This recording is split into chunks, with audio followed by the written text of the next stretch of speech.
Imagine acordar antes do amanhecer em uma aldeia da Galileia. O ar ainda fresco da madrugada cheira a terra úmida, a lenha acesa nos fornos de barro dos quintais vizinhos e a azeite de oliva que já começa a esquentar em alguma lamparina de argila. O céu, sobre as colinas de Nazaré, passa lentamente do negro ao azul profundo. E naquele silêncio quase sagrado, as mulheres já tinham se levantado.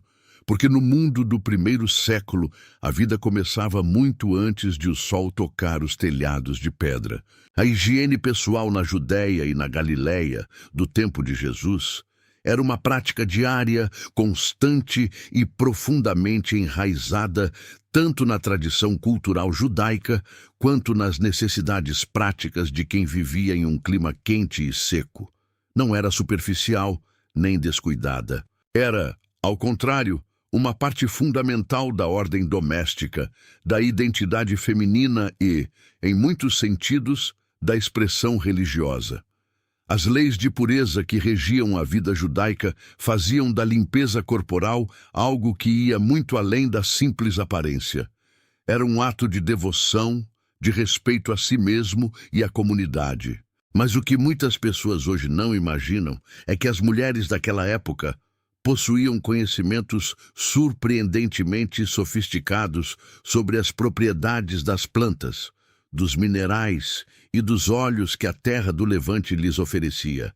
Sem sabão industrializado, sem recipientes de plástico, sem água encanada nos lares, elas desenvolveram métodos de higiene capilar e bucal que, vistos com os olhos do século XXI, são ao mesmo tempo impressionantes e completamente lógicos. O cabelo era, para as mulheres judaicas do primeiro século, um assunto de enorme importância simbólica.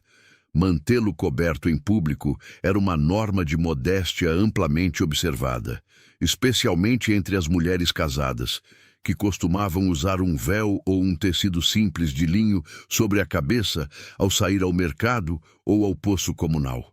No entanto, na intimidade do lar ou do pátio interior, o cabelo ficava solto e seu cuidado era uma responsabilidade cotidiana transmitida de mães para filhas desde a infância. Lavar o cabelo não era uma atividade improvisada, exigia planejamento, tempo e recursos.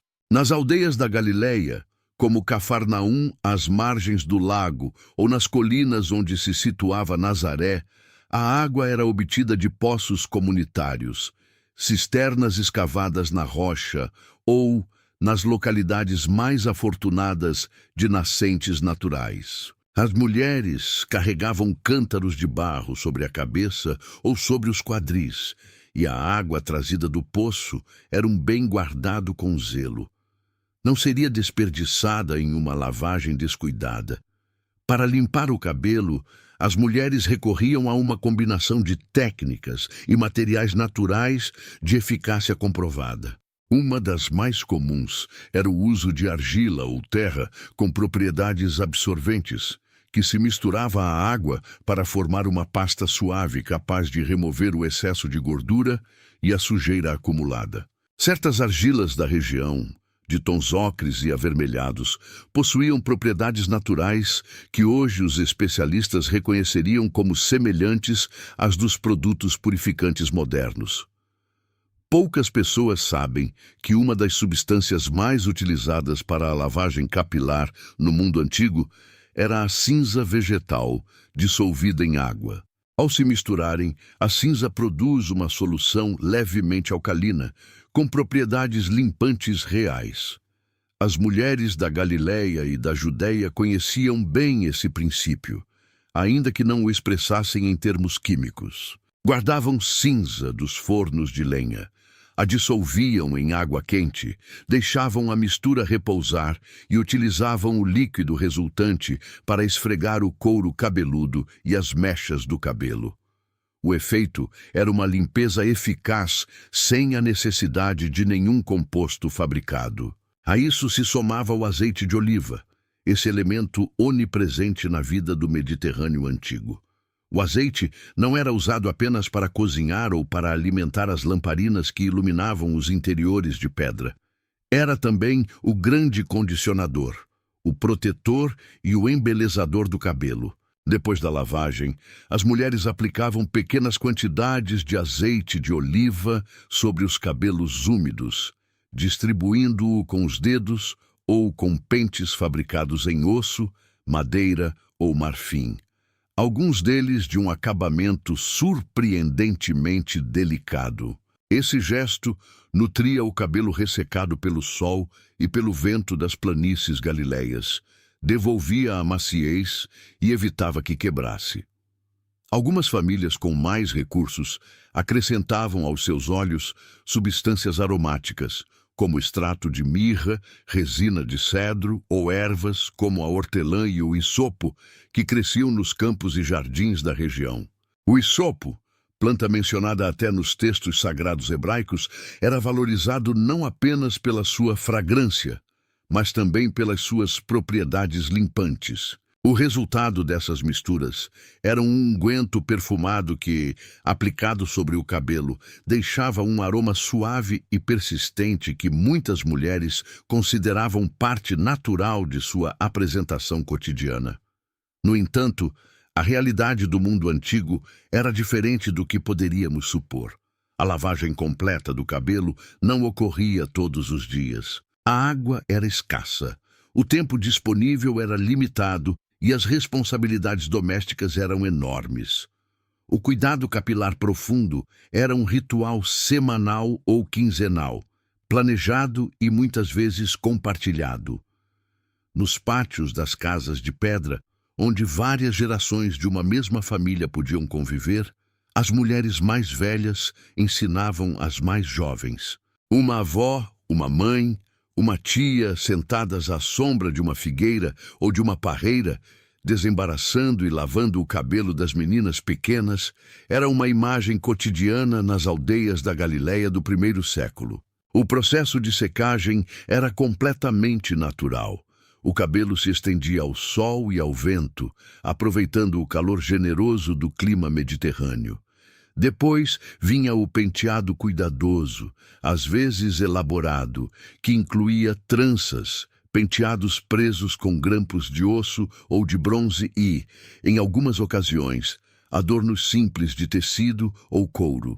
O livro dos Provérbios e vários textos do período intertestamentário dão testemunho de que as mulheres judaicas prestavam atenção genuína à sua aparência, sem que isso fosse considerado vaidade reprovável, desde que se mantivesse dentro dos limites da modéstia esperada. A higiene bucal naquela época merece uma atenção especial, porque é talvez o aspecto que mais surpreende quem o descobre pela primeira vez. Poucas pessoas sabem que no Antigo Oriente Próximo existiam práticas de limpeza dental documentadas desde milênios antes do tempo de Jesus, e que as mulheres e os homens do primeiro século, na Judéia e na Galileia, não eram alheios a elas. A ferramenta mais comum para limpar os dentes era um palito ou galho fino de certas árvores com propriedades antibacterianas naturais. No Oriente Médio e no Levante, a árvore do araque, conhecida também em épocas posteriores com o nome de siwak ou miswak, era utilizada desde a antiguidade remota. Seus galhos, ao serem mastigados em uma das extremidades, liberam fibras macias que atuam como cerdas naturais, e seus componentes químicos têm efeitos comprovados contra as bactérias bucais. Embora o uso do siwak esteja mais amplamente associado a outras tradições culturais, os povos do Levante conheciam bem o princípio de limpar os dentes com galhos fibrosos de arbustos e árvores locais. Além do palito vegetal, usavam-se pós abrasivos suaves para esfregar os dentes. O sal grosso era um dos mais comuns. Dissolvido em água ou aplicado diretamente sobre um pedaço de tecido de linho enrolado ao redor do dedo, era passado sobre os dentes e as gengivas para eliminar resíduos e refrescar a boca. O sal era abundante na região, obtido nas margens do Mar Morto e comercializado nos mercados locais. Seu uso era tão cotidiano que se tornava natural estendê-lo também à higiene bucal. Algumas práticas incluíam o uso de cinza fina misturada com sal, ou a fricção com carvão vegetal pulverizado, ambos com propriedades abrasivas suaves, capazes de clarear e limpar. O azeite de oliva também tinha o seu papel aqui. Enxaguar a boca com azeite era uma prática conhecida no mundo antigo, e suas propriedades antimicrobianas contribuíam para manter a saúde das gengivas. As ervas aromáticas como a hortelã silvestre ou o anis, mastigadas diretamente, serviam para refrescar o hálito e eram facilmente acessíveis nos campos da Galileia. Mas o que muitas pessoas hoje não imaginam é que toda essa cultura da higiene pessoal existia dentro de um contexto social e religioso muito preciso. A Torá e as tradições orais que a cercavam estabeleciam normas claras sobre a pureza ritual, a lavagem das mãos, a imersão na mikvê, ou seja, o banho ritual de purificação que as mulheres judaicas observavam com regularidade. A higiene não era apenas estética, era também expressão de fidelidade a uma forma de vida. A limpeza do corpo e a limpeza da alma eram entendidas como realidades que se refletiam mutuamente. Nesse mundo de pedra calcária, azeite de oliva, ventos que desciam do Monte Carmelo e águas que brilhavam no lago de Genezaré, as mulheres do primeiro século construíam sua dignidade cotidiana com os materiais simples que tinham ao alcance. Sem laboratórios, sem tecnologia, sem produtos fabricados em série, desenvolveram uma sabedoria prática que as acompanhou por gerações. Uma sabedoria que cheirava a oliveira, a ervas silvestres, a terra molhada depois da chuva da primavera. E talvez, em algum pátio de Nazaré, enquanto o sol do meio-dia caía sobre as pedras e uma mãe ensinava a sua filha a cuidar do cabelo com azeite perfumado de isopo, não muito longe dali, o mundo estava prestes a mudar para sempre. Se esse percurso pela vida cotidiana do mundo antigo te surpreendeu, te emocionou ou simplesmente te fez enxergar com outros olhos as mulheres que viveram nos tempos de Jesus, adoraríamos ler a sua opinião nos comentários. Qual parte dessa história você achou mais fascinante? Há algum aspecto da vida cotidiana do primeiro século sobre o qual você gostaria de saber mais? Escreva aqui embaixo. Cada comentário é uma conversa que enriquece toda a comunidade. E se esse conteúdo te pareceu valioso, compartilhe com alguém que também ame a história. Não se esqueça de se inscrever no canal para não perder as próximas viagens ao coração do mundo antigo.